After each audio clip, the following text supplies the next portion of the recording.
Good morning. Let's learn about ischemic heart disease today. It's also called as coronary artery disease. The definition: group of cardiac disorders in which there is imbalance between myocardial oxygen demand and blood supply. It's one of the leading causes of death worldwide. WHO statistics say that the global deaths due to coronary arteries disease is around 31% of all the total deaths. Looking at the statistics, Indian statistics in India, age or including all the ages 2010 it was around 47 million, has gone up to 61.8, so increase is around 32%. Look at this, a very interesting one. In people aged less than 30 years, by 2010 it was around 8.3 million, has gone up to 10.5. That is, there is 27% increase in coronary artery disease in the matter of 5 years now. Looking at what is the etiology of coronary artery disease or coronary artery occlusion. One very important and common one is coronary atherosclerosis. Other causes which are rare are emboli, vasculitis, coronary vasospasm, sickle cell disease, and severe shock. Let's look into the risk factors for coronary artery disease. As you all know already, one, it is classified into non-modifiable, modifiable, and you have few additional risk factors also. What are those non-modifiable risk factors? One, ethnicity, gender, age, genetics, and family history. Ethnicity, you know, Asians, gender male, age higher the age group, and in females postmenopausal are prone to develop coronary artery disease. Genetics and family history are very important non-modifiable risk factors. In modifiable risk factors, modifiable means we are responsible for it. Example are smoking, diabetes, hypertension, hyperlipidemia, obesity or sedentary lifestyle, and alcohol. There are few additional ones. What are these additional ones? Inflammation, increased CRP, procoagulant levels if they are high, and also hyperhomocystinemia. These are the ones important risk factors for development of coronary artery disease. Pathology of atherosclerosis, which you have already learnt in your pathology classes. The events are, one important first thing is endothelial injury. It causes increased vascular permeability, leukocyte adhesion, and thrombosis. Then comes accumulation of lipoproteins in the vessel wall. Mainly LDLs and its oxidized forms are deposited. Then on top of it is monocyte adhesion to the endothelium, followed by migration into the intima and transformation into macrophages and foam cells. Following this, there is platelet adhesion. Then there is factor release from activated platelets, macrophages, and vascular wall cells, inducing smooth muscle cell recruitment. So once this smooth muscle recruitment occurs, there is smooth muscle cell proliferation, ECM production, lipid accumulation both extracellularly and within the cells, that is cells of macrophages and smooth muscle cells. This is the pathophysiology of atherosclerosis. So we also know atherosclerosis initially will be the fatty streaks which usually begin in the second decade. This will be followed by atheromatous plaque. This atheromatous plaque, one, it could be a stable vein, less likely to undergo rupture, it continues to be there. Second, high risk or vulnerable plaque, which might rupture, but third one is a complicated plaque, which is very dangerous. Once there is atheromatous plaque, what are the complications? It can rupture, or it can ulcerate or erode. Next, there could be hemorrhage into the plaque, thrombosis and embolism could occur, atheroembolism could occur, aneurysm can be formed, or there will be calcification, which actually is difficult to negotiate when they try to do angioplasty. So, these are the complications of atheromatous plaque. Now that we know about coronary artery disease, one, we know the etiology. We know the incidence. Second, we know the etiology. Third, we know the risk factors. Fourth, we know the pathophysiology. Now we come to coronary artery diseases specific. First and foremost is angina. There are few terminologies which you need to know when you talk about angina. What is angina?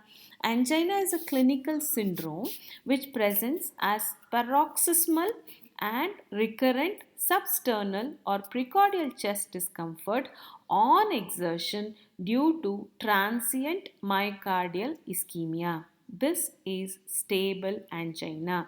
In simpler words, it is chest pain on exertion which is relieved by rest or taking nitrates. It's stable angina. When you have all other anginas, let me tell you now, unstable angina. What is unstable angina? One, it is new onset angina. Second, crescendo. Crescendo is increasing. One, the chest pain severity also increases and it lasts for longer time. This is called as crescendo angina. Third, angina occurring at rest or post-infarction angina. Any of these, if at all they present, then you call it as unstable angina. Third, angina at rest due to coronary vasospasm. We said that there is occlusion. Here, pain can occur due to vasospasm. That is called as Prinzmetal's angina, which we shall learn about it later. Angina soon after means secondary to increased oxygen demand in the splanchnic vascular bed is called as postprandial angina. I really had a patient, he was a doctor by himself who had undergone CABG, and a little thing, you just feed him with ganji or little curd rice or anything, he would have chest pain. And again, actually he was taken for CABG again, but he did not survive. So this is postprandial angina. That much little increase in the myocardial oxygen demand and coronary circulation, they don't tally together and the patient will have angina. Then, angina caused by increase in LV wall stress because of redistribution of intravascular blood volume in the recumbent position is called as decubitus or nocturnal angina. Myocardial ischemia with symptoms other than pain. They might not see, what did we say when we said angina? We said chest pain. So they might not present with chest pain, but they might come to us with breathlessness, faintness, fatigue, and sweating, and this is called as angina equivalents. Sometimes this nocturnal angina, what I told you, they might not have pain, but they might have vivid dreams. Then last one is silent angina. Means there's no pain at all. But at that time, if you take an ECG, it shows ST depression. So who are the people who will have silent angina? One is perisurgical angina, where they would have given the drugs so patient might not feel the pain. Then very important is patients with diabetics who have autonomic neuropathy, and elderly people, they might have silent ischemia, which we need to be aware of. Now, you have another terminology called as acute coronary syndrome. What is acute coronary syndrome? These three terminologies are included. One is unstable angina, second is non-ST elevation myocardial infarction, it is called as NSTEMI, and third is ST elevation myocardial infarction, which is called as STEMI. So, IHD has two things. One is angina, another one is acute coronary syndrome. It's an emergency, it has to be treated.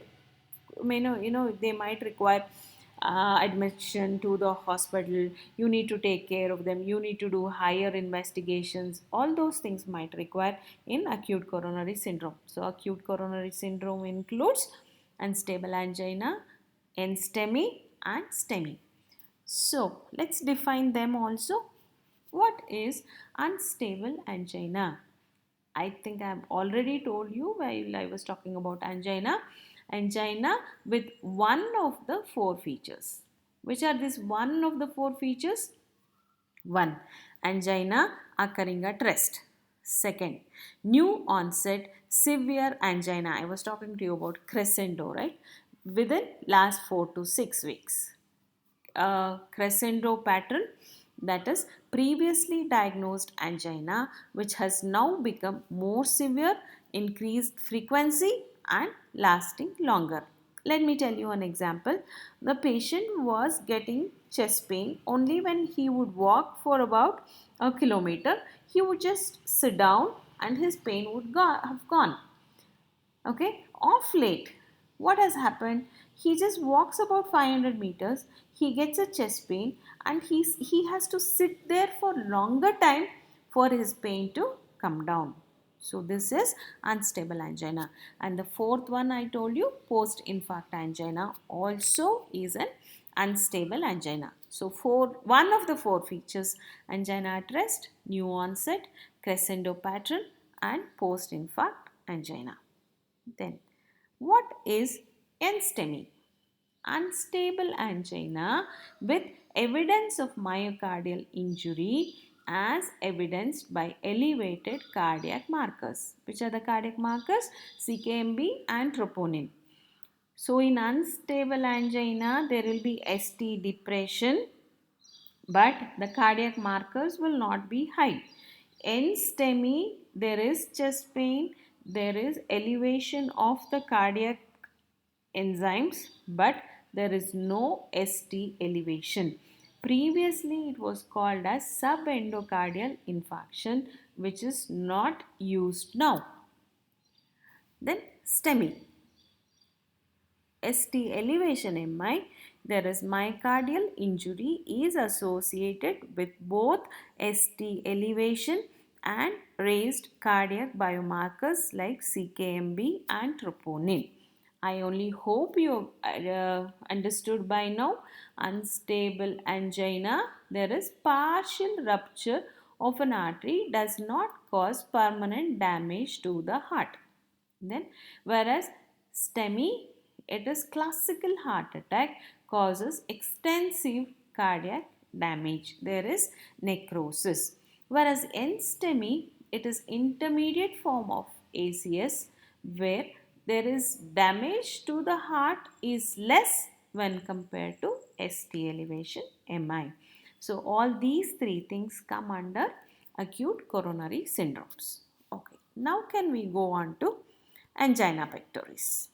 Angina pectoris, what's the cause of angina pectoris? There is transient myocardial ischemia due to one, obstruction to the coronary blood flow by atherosclerosis, which is very common. Second, coronary arterial spasm. Third, thrombosis of coronary artery. Other causes, very rare, embolus, coronary stenosis or coronary arteritis. What are the factors which precipitate angina? Previously, I had told you about risk factors. Now I am telling you what are the factors which precipitate angina. There are two. One, factors which increase oxygen demand or cardiac work. Which are they? Exercise, tachycardia, hypertension, anemia, pregnancy, left ventricular hypertrophy, emotional stress, hypertension, arrhythmia, aortic stenosis, aortic regurgitation. Can you see in all these? LVH, hypertension, ASAR. What happens? The left ventricular muscle mass increases. That means that part of the heart will require more oxygen, which might be less in a patient who has ischemic heart disease. So, factors which increase oxygen demand or cardiac work, we know. Then next one is factors that decrease oxygen supply or coronary blood flow. What are they? Decreased oxygenation due to anemia or reduced oxygen saturation. Duration of the diastole. We all know very well that coronaries fill up during diastole. If there is diastolic dysfunction, if the duration of the diastole is less, the coronaries will not fill up properly and the patient might have angina. And then the last one is decreased coronary perfusion pressure. These are the factors which precipitate angina. Let's look into stable angina. It is coronary atherosclerosis reduces the lumen of the coronary arteries. During exertion, demand increases, which does not happen. In you and me, when we exercise, what happens? The coronary blood flow also increases. But whenever there is a fixed obstruction, so there will be no increase in the supply if at all the demand increases. What are the clinical features? Poorly localized retrosternal discomfort with radiation to neck, shoulders, arms, jaws, epigastrium, or back, usually not above the jaw and not below the umbilicus, lasting for about 2 to 8 minutes. Pain seldom lasts for more than 20 minutes. I was talking to you about unstable angina, but if it lasts for more than 20 minutes, you will have to consider myocardial necrosis, that is myocardial infarction. What are the triggering factors? Physical activity, emotional stress, exposure to cold, consuming a heavy meal, or smoking. The relieving factors are very, very important. Patient will tell you, I have chest pain which relieves on taking rest, or sublingual nitroglycerin within 2 to 5 minutes.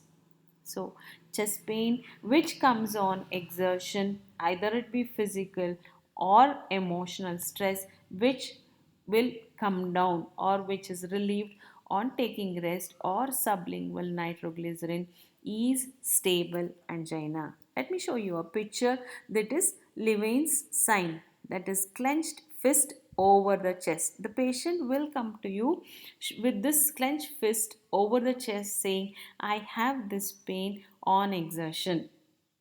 It will be the similar pain in myocardial infarction also, but it might not come on exertion, but it will last for more than 20 minutes. Now, you've taken the history, you know the risk factors. Either he's a male patient, he's his age, he's a smoker, he is diabetic, or any of the risk factors, and he tells you that he has chest pain on exertion. Yesterday only I had a patient who came with pain in the left shoulder. Pain in the left shoulder on exertion. ECG taken normal. But we knew that it could be an ischemic pain. Asked him to get admitted. Cardiac markers were negative. So this was an angina. But later on, he was started on statins and aspirin and beta blockers. But within few hours, he developed acute anterior wall MI and he was taken up for primary angioplasty, and today patient is doing fine. Okay, we were in angina. Now let me tell you the physical findings of angina. Risk factors of coronary artery disease like elevated BP, corneal arcus, xanthelasma, retinal arteriolar changes, diagonal earlobe creases, etc. to be looked into. CVS examination may be normal, or during the pain there might be S3 or S4. Presence of systolic murmur may suggest underlying aortic stenosis, MVP, or HOCM as the cause of angina. You know what is HOCM? HOCM is hypertrophic obstructive cardiomyopathy. MVP is mitral valve prolapse. So, physical findings from nil to there could be findings in cardiovascular system. Newark Heart Association has classified angina class 1, 2, 3 and 4. So, in 1 there is no limitation of the physical activity, whereas in 4 any small activity will increase the symptom. These people are comfortable at rest in 1, 2, and 3, but in class 4, they might not be comfortable. I just want you to know this. NYHA has classified angina into class 1 to class 4. Why is this important to us? Is it important? Yes, it is important that we are going to take it seriously. Not only the medical line of management, maybe we will think maybe we need to get a TMT done, maybe we need to get a angiogram done. So if we know, if we put him into one particular classification, then we know what to do next. Now, you have taken a proper history, you have done the examination, you have looked into the risk factors. Now, what investigations do you want? One, ECG. He might not come to you in pain, he might come to you when he is fine. So, at that time, ECG will be normal. Treadmill testing. So these are the people whom you ask for treadmill testing. Please, first important thing, before you put any patient on treadmill, you have to get an echo done. Why should you get an echo done? To know what is his left ventricular function, left ventricular ejection fraction. Is there regional wall motion abnormality? Is the patient in congestive cardiac failure? So all these things you should know. So anytime, please remember, anytime you want to do a TMT, please get an echo screening at least before you do a TMT. Okay, treadmill testing. I hope you have seen it when we are doing it. It is right in the Department of Medicine where one of our technicians will be doing TMT. Maybe once you come back, you can look into it. When do you say treadmill test is positive? There is downsloping ST segment depression of 1 millimeter or more during exertion, which usually persists when the patient rests also for about a minute. Then next, you can do myocardial perfusion scanning, stress echocardiogram, coronary angiogram, multiple slice spiral CT coronary angiogram, intravascular ultrasound, MR angiogram or PET scan. But usually, when history, you need to have the suspicion of angina, get an ECG done, get an echo screening done, and TMT will tell you whether the patient has angina or not. See, what is TMT, treadmill testing? You are stressing the patient. You're taking all the precautions and then you're putting the patient under stress. He is going to walk. He starts walking initially on the flat surface and then the inclination goes on increasing and the speed also goes on increasing. So it is literally putting him under stress or exertion. At that time, if at all, he would have told you, when I walk so much I get chest pain. So here also he is walking. At that time, when he will complain that he has chest pain and ECG shows ST depression. What are the other lab tests you want? You want a CBC, lipid profile, RFT, LFT, TROPI, and thyroid function tests. TROPI, maybe you want to rule out acute coronary syndrome. That is when you ask for TROPI. Thyroid function test, you know where thyroid disorders will give rise to ischemic heart disease. That is why you want thyroid function tests. Now, we have done the investigations. What are our goals of treatment? To control angina with minimum side effects and simplest possible drug regime is our goal of treatment. One, we are assessing the severity. NYHA grading has been given. You've done the treadmill test. You know the severity. Then you need to control the symptoms. He has chest pain. You need to bring it down. Control the risk factors. He is a smoker. He is diabetic. He has hyperlipidemia. Control the risk factors and specific therapy. See, you don't want, okay, you have reduced the pain. That is not the end of it. You need to give the specific therapy so that he will not have ischemia later. One first thing is lifestyle modification. I think if you remember in our diabetes, we have learned how a lifestyle should be. One, health education. You need to tell them, see, you've been smoking for so many years, you are a male patient aged about 40 years, all these are risk factors for you to develop ischemic heart disease. Right now you have angina, so this is it. Even a person who is a lay person who is not educated also, you should be able to convince him, convey to him what ischemic heart disease is. Next, he needs to maintain an ideal body weight. I have always stressed the importance of CRAN diet. What is CRAN diet? Calorie restriction, adequate nutrition, exercise. Exercise when? He gets exercise on so much of exertion. Maybe at that time he might not be able to exercise, but once you start giving him the medications, he will be able to exercise. Then manage dyslipidemia. Manage dyslipidemias by giving statins.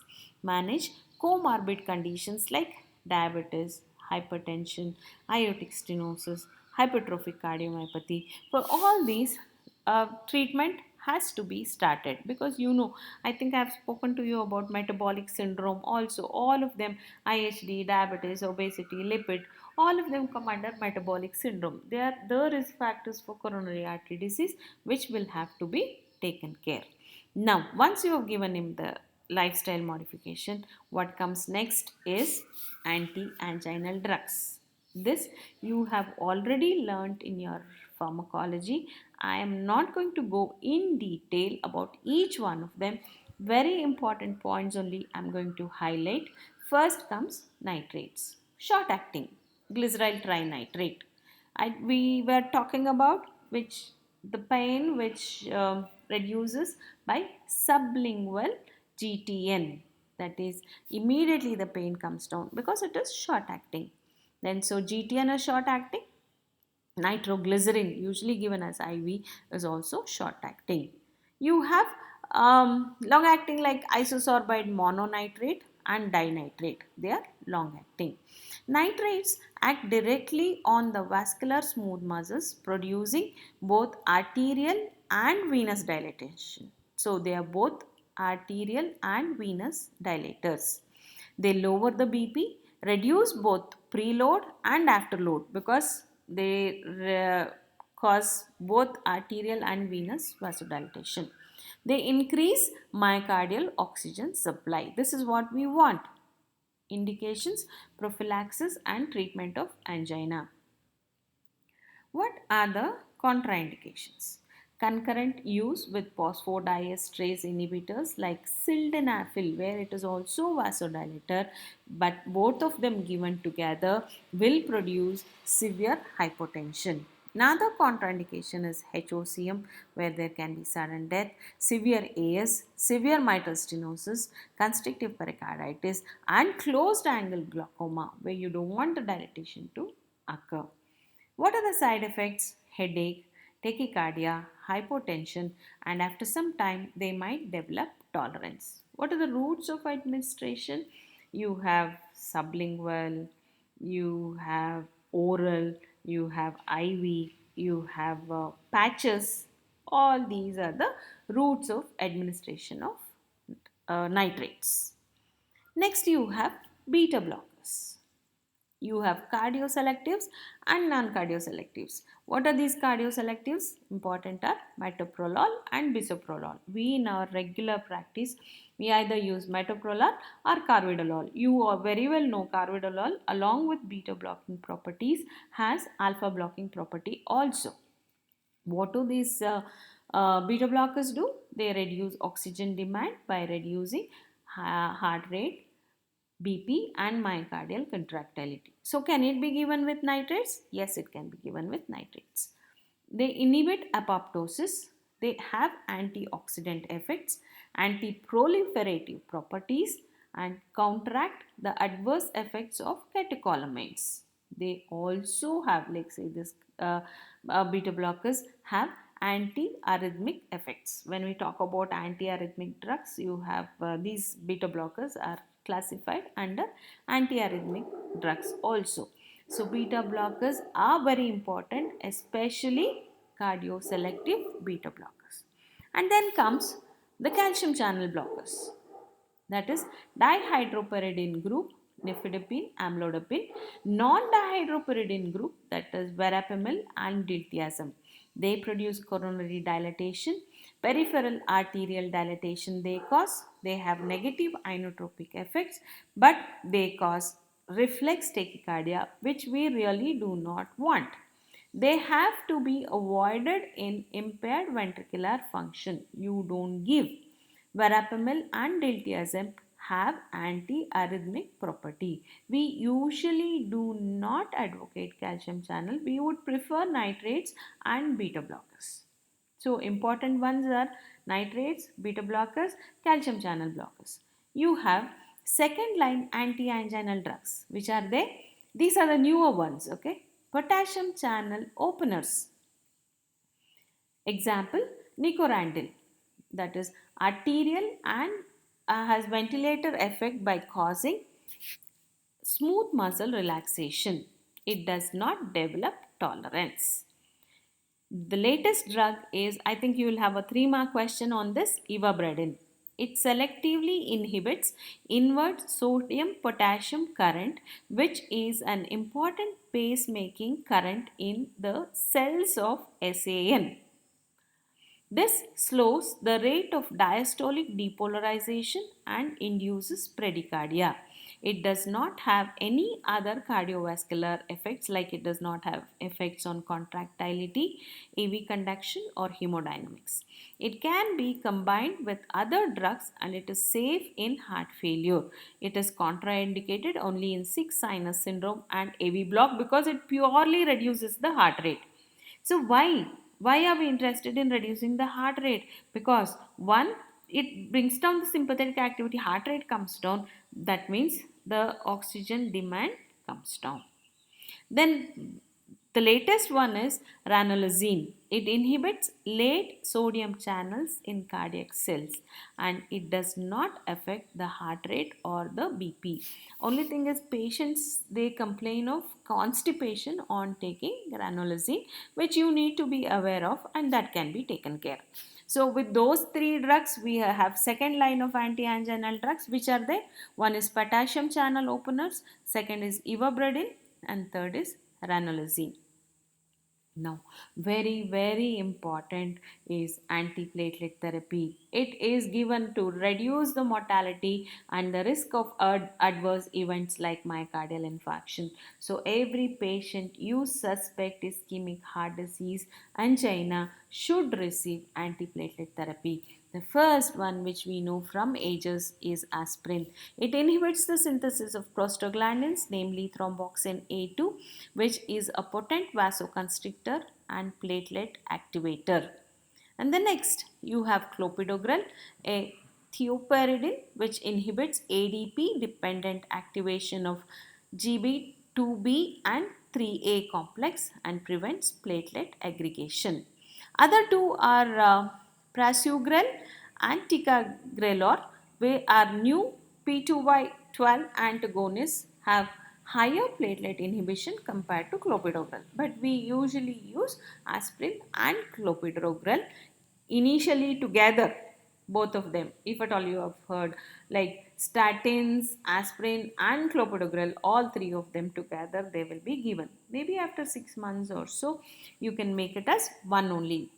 Preferable is aspirin, but people who will not tolerate aspirin, we continue to give only clopidogrel. Now, statins, usually we do add along with them. They have effect on the lipid levels and they have anti-inflammatory effects, and they have proved that they inhibit or prevent the development of adverse effects like myocardial infarctions. Now, next we come to, you have done a TMT. TMT has come as strongly positive. You have started them on beta blockers or nitrates, but you want to investigate them further. One is percutaneous coronary intervention. It is PCI. Doing an angiogram. Next, you have angioplasty. Angiogram is just to look into how much is the occlusion, whether it is proximal, whether it's distal. So it's only angiogram is only a procedure, but revascularization you have one is angioplasty, second is open heart surgery. Here in angioplasty, it is percutaneous transluminal coronary angioplasty (PTCA) with or without stent placement. It is the process to maximize and maintain dilatation of a stenosed coronary artery. A coronary stent is a piece of coated metallic scaffolding. What is scaffolding? It's a fine guide wire that can be deployed on a balloon. A small inflatable balloon and metallic coronary stent is introduced percutaneously into the arterial circulation via an arterial catheter through the femoral, radial, or brachial artery under radiographic control. It is passed across the coronary stenosis and balloon is inflated to dilate the stenosis. I shall send you the link how angioplasty is done. If you can look into it and you will understand better. Now, we were talking about stents. What are these stents? There are two types. One is bare metal stent, another one is drug eluting stent. They are coated stents lined with substances that prevent new intimal hypoplasia and reduce the risk of coronary artery reocclusion. These stents or angioplasty is ideal for single or double vessel disease without significant involvement of proximal left anterior descending artery. See, if at all it is only the proximal part, it becomes difficult to put a stent, then they'll have to go for coronary artery bypass grafting. The complications of angioplasty are bleeding, myocardial infarction, they can go in for sudden death, and within few weeks only, I think 3 months, they might develop restenosis again. Coronary artery bypass grafting, it is autologous veins, that is reverse segments of the patient's own saphenous vein. It is not done now. It is the arteries. Which arteries do they take? Internal mammary artery, radial artery. They are anastomosed to the ascending aorta at one end and to the native coronary arteries distal to the area of occlusion or stenosis on the other end, mainly indicated in triple vessel disease or proximal LAD occlusion. These days, most of the time, primary angioplasties are done. Can I tell you? One is the pathophysiology is just remembering. I'm comparing the pathophysiology of stable angina, unstable angina, NSTEMI, and STEMI. In stable angina, progressive narrowing of coronary lumen, but the stable fibrous cap, that is fibrous cap, is intent. In unstable angina, progressive narrowing is there, acute worsening of coronary lumen due to thrombus formation. What is the next one is NSTEMI, acute worsening of coronary lumen due to thrombus formation, subacute or transient coronary thrombus with myocardial necrosis. Whereas in STEMI, narrowing of coronary lumen, acute rupture of thin fibrous cap, occlusive thrombus formation, acute injury pattern, and there is myocardial necrosis. When we come to clinical features of unstable angina and NSTEMI, both of them, if you remember, I said unstable angina, there will be ST depression, but the cardiac markers are not elevated. Whereas NSTEMI, there is no elevation, but the cardiac markers are increased.